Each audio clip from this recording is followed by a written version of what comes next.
है गाइस, तो this is part number second of the chapter living world. यहाँ पे हम बात कर रहे थे, पिछली वीडियो में हमने बात कर ली थी लिविंग बीइंग्स या फिर लिविंग ऑर्गेनिजम्स की डिफाइनिंग कैरेक्टरिस्टिक्स और बाकी जो कैरेक्टरिस्टिक्स है लिविंग ऑर्गेनिजम्स की उनकी कैरेक्टरिस्टिक्स के बारे में पढ़ लिया था। आज की वीडियो में हम सेकंड टॉपिक पे चलेंगे, that is the diversity in the living world. इसमें सबसे पहले यही बात की गई है, अगर हम अपने आसपास देखेंगे तो हम बहुत लार्ज वैरायटी देखेंगे लिविंग ऑर्गेनिजम्स की, जैसे कि अपने आसपास मतलब कि जैसे कि प्लांट्स देख सकते हैं, इंसेक्ट्स देख सकते हैं, बर्ड्स देख सकते हैं, पेट्स देख सकते हैं, अपने ही थोड़े से क्लोज एरिया में बहुत सारी वैरायटी देख सकते हैं, अपने ही एरिया में अपने ही आसपास हम लार्ज वैरायटी देख सकते हैं लिविंग ऑर्गेनिजम्स की। और सोचो, अभी तो हम अपने आसपास इतनी लार्ज वैरायटी देख रहे हैं, अभी हम हमारे आसपास और भी कितने सारे लिविंग ऑर्गेनिजम्स हैं जो कि हम अपने नेक डाइट के साथ नहीं देख सकते, जो कि आपके आसपास है मगर आप उन्हें अपनी नेक डाइट से नहीं देख सकते। एंड अगर साथ ही साथ अपने एरिया को बढ़ाओगे अगर आप, तो आप देखोगे और ऑब्जर्वेशन करोगे तो आप देखोगे और सारे लिविंग ऑर्गेनिजम्स आपको दिखेंगे। So there will be more variety of living organisms and the number of living organisms you will see more variety of living organisms you will find if you will increase your observation area. वैसे ही जैसे आप अगर dense forest में चल जाओगे उधर आप और लार्ज नंबर और ग्रेटर नंबर में लिविंग ऑर्गेनिजम्स की वैरायटी देख लोगे। सो देयर आर ईच, मतलब कि जितने भी लिविंग ऑर्गेनिजम्स है, जितने भी प्लांट्स और एनिमल्स और जितने भी लिविंग ऑर्गेनिजम्स है, वो किसी ना किसी स्पीशीज को रिप्रेजेंट कर रहे होते हैं। अब यहाँ पे मेन बात क्या आती है कि ये नंबर क्या है, it is the number of species that are known and describe. अभी तक जितने भी स्पीशीज जिनके बारे में स्टडी कर ली है, जिनको डिस्क्राइब कर लिया गया है, दे रेंज बिटवीन 1.7 to 1.8 मिलियन। अभी तो जिनके बारे में स्टडी कर ली गई है, जिनके बारे में पता चल गया है, which are described, these are the number of species. Species के नंबर कितने हैं, which are known and described are 1.7 to 1.8 million. Now what is this biodiversity? Biodiversity या फिर बायोलॉजिकल डाइवर्सिटी की बात करें तो जितने भी लिविंग ऑर्गेनिजम्स है, they collectively make a biological diversity. This refers to biodiversity और the number and types of organism present on earth. जितने भी नंबर या फिर ऑर्गेनिज्म जितने भी अर्थ के अंदर प्रेजेंट है, they are collectively making this biodiversity.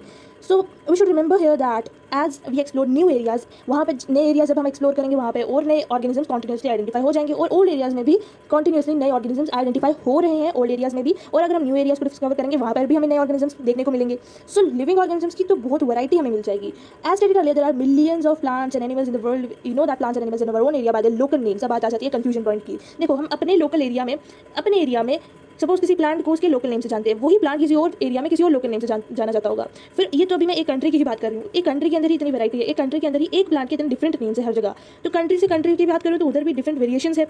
पूरी कंट्री में जिस नाम से जाना जाता होगा, वो भी दूसरी कंट्री में वही प्लांट किसी और नाम से जाना जाता होगा। सो इसलिए यहीं पर ऑर्गेनिजम्स को एक पर्टिकुलर लिविंग ऑर्गेनिज्म को रिकॉग्नाइज करने के लिए, पूरे वर्ल्ड में रिकॉग्नाइज करने के लिए एक साइंटिफिक नेम देने की तैयारी की गई। मतलब कि साइंटिफिक नेम देने का सोचा गया। मतलब ये ऐसे ही नहीं किसी भी ऑर्गेनिज्म को साइंटिफिक नेम दिया जाता है।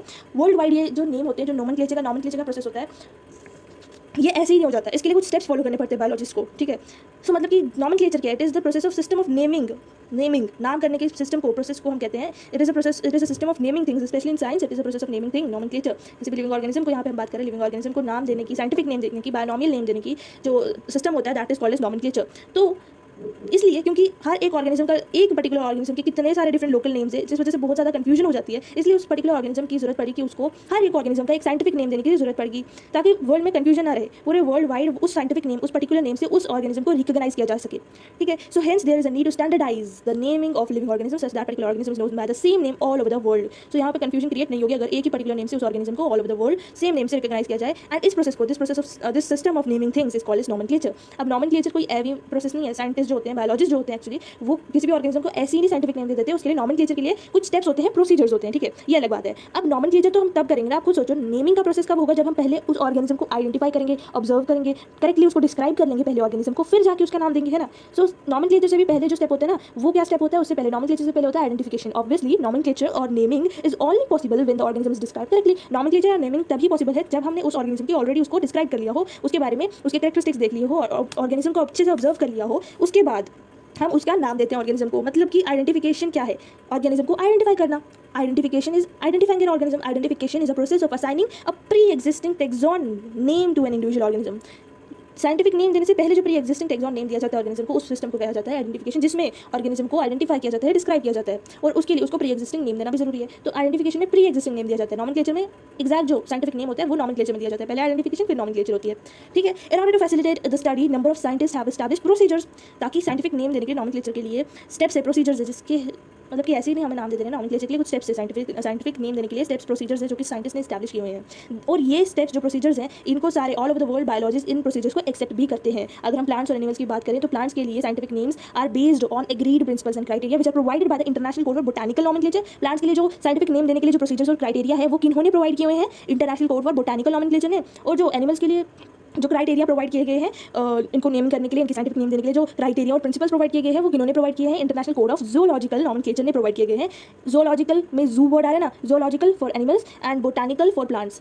ICBN has given the procedures, the principles and criteria for giving scientific names for plants, and ICZN international code for zoological nomenclature has given the procedures and criteria for giving scientific names to animals. बिल्कुल बिल्कुल सही, कोई confusion नहीं होनी चाहिए यहाँ पे। Plants के लिए ICBN है एंड एनिमल्स के लिए क्या है, ICZN फॉर एनिमल्स। ये बात की गई थी यहाँ पे ICBN और ICZN की साइंटिफिक नेम्स की ही यहाँ पर बात चल रही है, नॉमेनक्लेचर के रिलेटेड ही हम यहाँ पे बात कर रहे हैं अभी। They also ensure that such name, हाँ ये भी जरूरी है कि जो नेम, जिस सेम नेम से उस ऑर्गेनिज्म को पूरे वर्ल्ड में रिकॉग्नाइज किया जाएगा, वो साइंटिफिक नेम किसी और नॉन ऑर्गेनिज्म के लिए ऑलरेडी यूज ना किया जाए। ये तो नॉर्मल बात है, ऑब्वियसली कोई भी नेम अगर किसी ऑर्गेनिज्म को दिया जा रहा है जो कि वर्ल्ड वाइड यूज किया जाएगा वो नेम, उस नेम का पहले चेक कर लेना चाहिए कि वो ये इंश्योर करते हैं साइंटिस्ट कि ये नेम कहीं पहले से नॉन ऑर्गेनिज्म के लिए यूज ना किया गया हो। Biologist follow universally accepted principles to provide scientific names to known organism.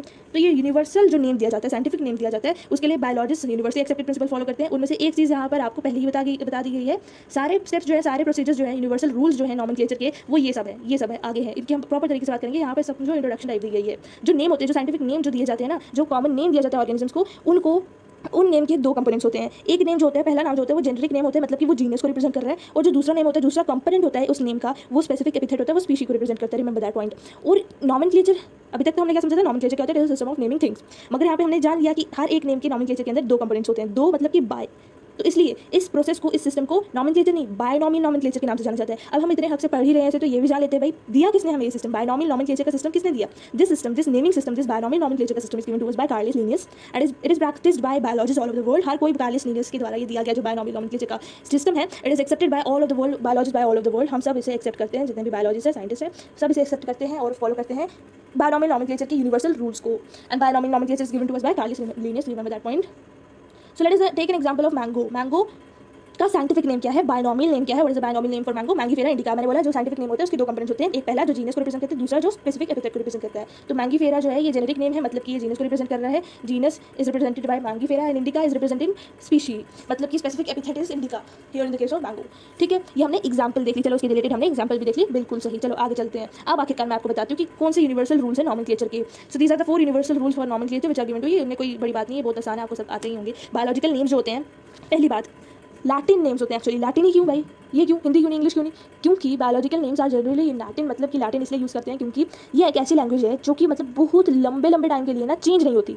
तो अच्छी बात है, चेंज ना हो, ऐसी लैंग्वेज को हम यूज़ करेंगे साइंटिफिक नेम्स देने के लिए, बायनॉमियल नेम देखने के लिए। एंड जब इनको कंप्यूटर में लिखा जाता है, फिर जब हम हैंड से नहीं लिखते हैं ना, जब इनको तब इटैलिक्स के फॉन्ट में लिखा जाता है, इटैलिक्स फॉन्ट में लिखा जाता है। कौन से फॉन्ट में लिखा जाता है? इटैलिक्स के फॉन्ट में, इटैलिक्स के फॉन्ट में। जब कंप्यूटर के ऊपर या फिर किसी और इलेक्ट्रॉनिक डिवाइस के ऊपर आप इसको लिखते हो तब इसे इटैलिक्स में लिखते हैं। एंड बायोलॉजिकल नेम्स लैटिन के होते हैं, दे आर लैटिनाइज्ड और derived from Latin irrespective of their origin. हमें ओरिजिन से कोई लेना देना नहीं है। लैटिन क्यों लैंग्वेज यूज की गई है, इसके पीछे रीजन है। रीजन क्या है कि ये लैटिन लैंग्वेज चेंज नहीं होती है, ये रीजन है। ओरिजिन से हमारा कोई लेना देना नहीं यहाँ पे। The first word in a biological name represents the genus, ये चीज़ हमने पहले ही देख ली। जो बायोलॉजिकल नेम होता है उसमें पहला वर्ड जीनस को रिप्रेजेंट करता है, दूसरा वर्ड स्पेसिफिक एपिथेट को डिनोट करता है। और जो दोनों वर्ड्स जब हैंड रिटन होते हैं, जब हम हाथ से लिखते हैं दोनों वर्ड्स को, तो इसके लिए मैं आपको पहले ये वाला पॉइंट बताना चाहूँगी। जो जब हम हैंड से लिखते हैं ना, तो जो फर्स्ट वर्ड होता है ना, जो कि जीनस को डिनोट कर रहा होता है, उसको हम जैसे मैंगीफेरा इंडिका की हमने एग्जांपल देखी ना, उसको हम कैपिटल लेटर में लिखते हैं। फर्स्ट वर्ड के फर्स्ट लेटर को कैपिटल लेटर में लिखते हैं। वाइल द स्पेसिफिक एपिथेट, जैसे कि मैंगीफेरा इंडिका में indica is the specific epithet, ये स्मॉल लेटर से शुरू होगा। ठीक है, यहाँ पे आपको सामने दिखाया हुआ ये जीनस का पहला वर्ड कैपिटल, स्पेसिफिक एपिथेट का पहला word small, remember that point. अब मैं आपको बताती हूँ third rule. Both the words in a biological name जब हैंड से लिखते हैं तब सेपरेटली अंडरलाइन भी करना होता है। एक तो ऐसे लिखोगे मैंगीफेरा, मैंगीफेरा का आप पहला वर्ड कैपिटल, इंडिका का दूसरा पहला वर्ड स्मॉल। जब लिखोगे तब इन्हें आप सेपरेटली अंडरलाइन भी आपको करना पड़ेगा, जब आप हैंड रिटन यहाँ पे इनको लिखोगे, हैंड से लिखोगे। ठीक है, एंड सेपरेटली अंडरलाइन। और जब प्रिंट करना होगा तब you have to print it in italics font to indicate. Italics में क्यों प्रिंट करते हैं? ताकि इंडिकेट हो सके कि ये लैटिन इसका ओरिजिन है। इटैलिक्स क्यों, इटैलिक्स फॉन्ट में क्यों लिखते हैं? To indicate their Latin origin. और जब हैंड रिटन लिखेंगे तब पहला वर्ड जीनस का पहला वर्ड कैपिटल एंड स्पीशीज का पहला word small, and they need to be separately underline. These are some 4 rules related to the nomenclature of anything, of any kind of organism. मतलब कि ये ध्यान रखना साइंटिस्ट को कि भाई जिस वर्ड को हम यूज़ कर रहे हैं वो लैटिन होना चाहिए, और अगर प्रिंट कर रहे हो तो इटैलिक्स में होना चाहिए। दूसरी बात ध्यान रखने की पहला वर्ड जीनस को डिनोट कर रहे हैं, दूसरा वर्ड स्पेसिफिक एपिथेट को। तीसरी बात कि दोनों सेपरेटली अंडरलाइन होने चाहिए जब हैंड रिटन है। एंड फोर्थ पॉइंट, जब हम पहला वर्ड जो है वो कैपिटल होना चाहिए, दूसरा स्पेसिफिक एपिथेट स्मॉल से शुरू होना चाहिए। अब एक और रूल समझ लो ये रूल ही है, एक और रूल यहाँ पे 5th रूल भी ऐड हो गया। दैट इज एक तरीके का रूल ही है ये भी, name of the author appears after specific epithet. Specific epithet के बाद यहाँ पर ऑथर का नेम लिखा जाता है, मगर पूरा नहीं। It is written in abbreviated form, पूरा नहीं नाम लिखा जाता। It is written in abbreviated form at the end of, पूरा बायोलॉजिकल नेम्स होता है उसके एंड पे, या फिर हम कह सकते हैं जो हमारे स्पेसिफिक एपिथेट होता है उसके एंड पे लिखा जाता है ऑथर का नाम इन एब्रीवेटेड फॉर्म। पूरा नाम नहीं लिखा जाता है, एब्रीवेटेड फॉर्म में लिखा जाता है। जैसे कि कार्लियस लिनियस की एब्रीवेटेड फॉर्म होगी लिन। ठीक है। It indicates that this species was first describe by Linnaeus, author का नाम मतलब कि लीनियस ने पहली बार इस स्पीशी को डिस्क्राइब किया था। ये है इसके ऑथर। सो इनको पूरा नाम नहीं लिखना, एब्रिवेटेड फॉर्म में लिखना है ऑथर का नाम after the end of the biological name, since it is nearly impossible to study all the, obviously कितनी वैरायटी है लिविंग ऑर्गेनिजम्स की हमारे इस वर्ल्ड में, कितनी वैरायटी है लिविंग टाइप्स की। तो it is nearly impossible to study all the living organism. इसलिए इसी वजह से तो हम क्लासिफिकेशन कर देते हैं, ताकि जितना भी हम पढ़ें मगर आसानी से पढ़ सके, कन्वीनियंट हो जाता है। इसलिए ज़रूरत पड़ती है लिविंग ऑर्गेनिजम्स को क्लासीफाई करने की। So why there is a need to classify living organisms, there is a need to classify living organisms just because we can study that easily. With the help of classification, we can study the living organisms very easily. It will be much better. It will be much better way to study the living organisms, क्योंकि इतनी सारी variety है living organisms की हमारी world में। Simple बात। अब मैं क्लासिफिकेशन कर रही हूँ, तो क्लासिफिकेशन है क्या? What is classification? ऑर्गेनिजम्स को कन्वीनियंट कैटेगरीज में ग्रुप करना is classification. What is classification? ये एक ऐसा प्रोसेस है, is a process by which anything grouped into convenient categories. Organisms को, किसी भी चीज़ को कन्वीनियंट कैटेगरी में ग्रुप करना is called as classification. This process is called as classification based on some observable characters. उनके कैरेक्टर्स को देखकर उनको कन्वीनियंट कैटेगरीज में ग्रुप करना is classification. For example, we easily recognize groups such as plants or animals or dogs or cats or insects. Dogs के अंदर कितने सारी वैरायटी आ जाती है, cats के अंदर कितनी सारी वैरायटी आ जाती है। हमने सब cats को एक cat नाम के ग्रुप के अंदर ग्रुप कर दिया, कैटेगरी के अंदर ग्रुप कर दिया। इन सब insects को एक insect नाम की कैटेगरी के अंदर ग्रुप कर दिया। सो कितना ईजी हो जाता है हमारे लिए। The moment we use any one of these words terms, we associate certain characteristics with the organism in that group. What image do you see when you think of a dog? Obviously, जब भी हम dog के बारे में सोचते हैं तो हम कैट के बारे में तो सोचते नहीं है। हम ये तो नहीं सोचते कि डॉग की बिल्ली जैसी आँखें होगी, जैसी बिल्ली की होती है, ठीक है। सो it is like that. Now if you were to think of Alsatians, we know, or it is Alsatians, we know that what we are talking about. Similarly, suppose we were to say mammals के बारे में जब हम सोचेंगे, हम क्या सोचेंगे? mammals की characteristics के बारे में कि उनके external layers होते हैं, उनकी बॉडी पे हेयर होते हैं। Likewise in plants, हम plants में अगर हम वीट की बात करें, वीट के प्लांट की बात करें, तो हमें पिक्चर कैसे आएगी? वीट के प्लांट की आएगी, राइस के प्लांट की तो आएगी ही नहीं, है ना। सो hence all these dogs, cats, mammals, wheat, rice, plants, animals etc. are convenient categories. ये सब कैटेगरीज हैं। डॉग्स के अंदर बहुत सारे डॉग्स आ जाते हैं, एनिमल्स के अंदर ढेर सारे एनिमल्स आ जाते हैं, जिनमें डॉग्स प्लांट एंड डॉग्स के अंदर, एनिमल्स के अंदर बहुत सारे लिविंग ऑर्गेनिजम्स आ जाते हैं, प्लांट्स के अंदर बहुत सारे प्लांट्स आ जाते हैं, राइस के अंदर भी वैराइटीज होती है, वीट के अंदर भी, मैमल्स के अंदर तो बहुत सारी वैराइटीज, कैट्स के अंदर भी वैराइटीज लिविंग ऑर्गेनिज्म की। सो ये सब कैटेगरीज है, कन्वीनियंट कैटेगरीज है, ताकि हम स्टडी कर सकें लिविंग ऑर्गेनिजम्स को। उसके लिए कन्वीनियंट कैटेगरीज बनाई गई है। एंड इन कैटेगरीज के लिए जो साइंटिफिक टर्म है दैट इज टेक्सा। ये क्या है? मैमल्स क्या है? टेक्सा है। वीट क्या है? प्लांट क्या है? टेक्सा है। एनिमल्स क्या है? टेक्सा है। कैटेगरी है टेक्सा है। Scientific name for categories is taxa. Here you must recognize that taxa can indicate categories at very different levels. Plants भी टेक्सा फॉर्म करते हैं, wheat is also a taxa, है ना। प्लांट्स के अंदर वीट आती है, मतलब कि प्लांट्स भी टेक्सा है, वीट भी टेक्सा है। सिमिलरली एनिमल्स और मैमल्स, डॉग्स, ये सब टेक्सा है, मगर मैमल्स के अंदर एनिमल्स भी आ जाते हैं, एनिमल्स के अंदर डॉग्स भी आ जाते हैं। But you know that a dog is a mammal. मैंने बोला डॉग एक एनिमल भी है, एनिमल मैमल है, dogs are mammals and mammals are animals, mammals भी एनिमल्स होते हैं। यही चीज़ मैंने जो हिंदी में बोली पहले भी। Therefore animals, mammals and dogs represent taxa at different levels पर ये टेक्सा रिप्रेजेंट कर रहे हैं animals, mammals and dog. Hence based on characteristic all living organism can be classified into different taxa. This process of classification, ये classification का जो process है, different taxa में क्लासिफाई करने का जो प्रोसेस है, दिस इज टेक्सोनॉमी. पहले हमने समझा क्लासिफिकेशन, फिर हमने समझा कैटेगरीज को टेक्सा कहते हैं, तो इस क्लासिफिकेशन के प्रोसेस को हम टेक्सोनॉमी कहते हैं. What is taxonomy? Classification of different Texas is taxonomy. ठीक है. External and internal structure along with the structure of cell development process and ecological information of organisms are essential and form the basis of modern taxonomic studies. Hence characterization, identification, classification and nomenclature are the process that are basic to taxonomy. अभी तक ना हम ना एक तरीके की ना introduction ले रहे थे. आप सोचोगे हमने कैरेक्टराइजेशन के बारे में समझा, डिफरेंट कैरेक्टर्स को ऑब्जर्व करना है, कैरेक्टराइजेशन. एक ऑर्गेनिज्म की कैरेक्टर्स को ऑब्जर्व करना, कैरेक्टराइजेशन. हमने कैरेक्टराइजेशन के बारे में समझा, आइडेंटिफिकेशन के बारे में समझा, क्लासिफिकेशन के बारे में समझा, नोमेनक्लेचर के बारे में समझा. ये सब क्यों समझ रहे थे? क्योंकि हमने टेक्सोनॉमी के बारे में समझना था. Why we were studying about all these stuff? We were studying all this stuff just to understand taxonomy, just to understand what is taxonomy. क्यों? क्योंकि taxonomy के लिए ये सब चीज़ें बेसिक है. These processes are basic to taxonomy. ठीक है. So taxonomy is not something new. Human beings have always been interested in knowing more and more about the various kind of organisms, particularly with reference to their own use. हमें जिस चीज़ से लेना देना होता है, हमें उस चीज़ के बारे में जानने में कितनी ज़्यादा दिलचस्पी होती है, क्यूरियोसिटी होती है के अंदर. In early days, human beings needed to find sources for their basic needs of food, clothing, and shelter. Hence, the earliest classification were based on the uses of various organisms. Earliest जो पहले जो classification की जाती थी ना, वो किस basis पर की जाती थी? अर्ली जो क्लासिफिकेशन की जाती थी, it was done on the basis of uses of various organisms. उनकी कैरेक्टरिस्टिक्स के बेसिस पर नहीं, उनकी ऑब्जर्वेबल कैरेक्टरिस्टिक्स के बेसिस पर नहीं क्लासिफिकेशन की जाती थी. पहले क्लासिफिकेशन ऑर्गेनिजम्स के यूजेस के ऊपर की जाती थी. उनके कैरेक्टरिस्टिक्स नहीं देखे जाते थे ऑर्गेनिजम्स की यूजेस क्या है उस बेसिस पर उनकी क्लासिफिकेशन की जाती थी. मगर आजकल ऑब्जर्वेबल कैरेक्टरिस्टिक्स के बेसिस पर हम क्लासिफिकेशन करते हैं. अभी हमने पढ़ा था classification is the process of by which anything is grouped into convenient categories based on some easily observable characteristics. Classification living organisms की ऑब्जर्वेबल कैरेक्टरिस्टिक्स को देखकर की जाती है, ना कि उनकी यूजेस क्या है उनके वेरियस ऑर्गेनिजम्स की, उस चीज़ के ऊपर देखकर, यूजेस को देखकर हम क्लासिफिकेशन नहीं करते आजकल, पहले करते थे.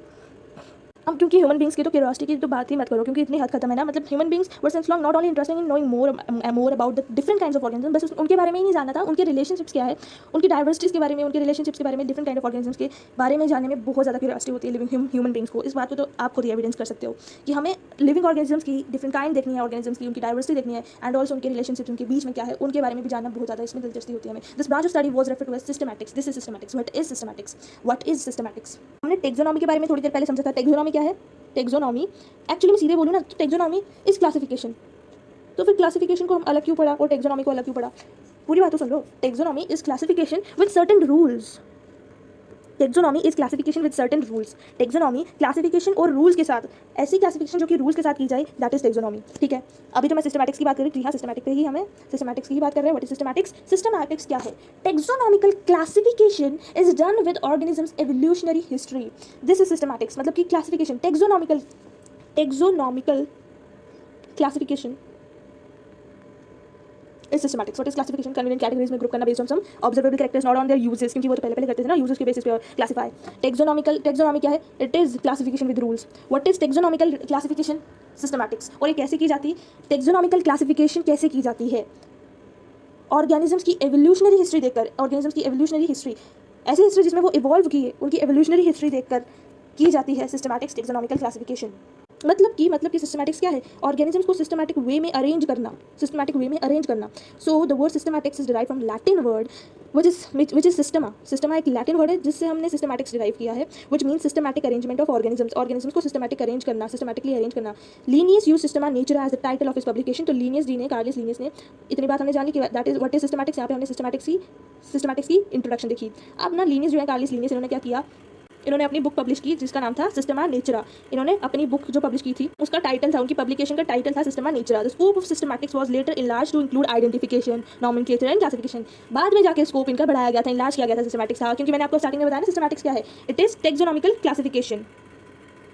बाद में जाके फिर क्लासिफिकेशन, बाद में जाके इसका स्कोप बढ़ाया गया, इनलार्ज किया गया सिस्टमैटिक्स का टू इंक्लूड आइडेंटिफिकेशन के अलावा, identification, nomenclature and classification. Systematics takes into account evolutionary relationships between organisms. Systematics relationships भी देखते हैं ऑर्गेनिजम्स के इन बिटवीन, क्या एवोल्यूशनरी रिलेशनशिप्स है। सिस्टमैटिक्स है तो एवोल्यूशनरी वर्ड भूलना मत। Systematics takes into account evolutionary relationships between organisms. Organisms के बीच में एवोल्यूशनरी रिलेशनशिप्स क्या है उसके ऊपर भी ये ध्यान देता है systematics. So in the next video we are gonna complete this next topic which is taxonomical categories, in which we are going to study about species, genus, family, and order, class, phylum, kingdom, all these points. Okay, don't be scared of studies.